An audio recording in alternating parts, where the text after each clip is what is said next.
عید آنے میں ابھی چند دن باقی تھے مگر بازاروں میں پہلے ہی رونق لگ چکی تھی۔ لاڈلا آج خاص خوشی کے ساتھ بازار آیا تھا کیونکہ اسے اپنی پیاری رانی کے لیے عید کی خریداری کرنی تھی۔ اس نے خوبصورت سا گہرے رنگ کا کرتا پہن ہوا تھا اور چہرے پر سیاہ ماسک تھا، مگر اس کی آنکھوں میں خوشی صاف نظر آ رہی تھی۔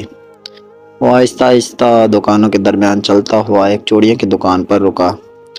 رنگ برنگی چوڑیاں روشنی میں چمک رہی تھیں۔ لاڈلا نے ایک ایک چوڑی کو غور سے دیکھا، پھر اچانک اس کی نظر ہلکے سبز اور سنہری رنگ کی خوبصورت چوڑیوں پر ٹھہر گئی۔ اس نے مسکرا کر وہ چوڑیاں ہاتھ میں لی اور سوچنے لگا، یہ تو بالکل رانی کے ہاتھوں پر بہت خوبصورت لگیں گی۔ اس نے رانی کے لیے چوڑیاں، عید کے کپڑے اور کچھ چھوٹے موٹے تحائف بھی خریدے۔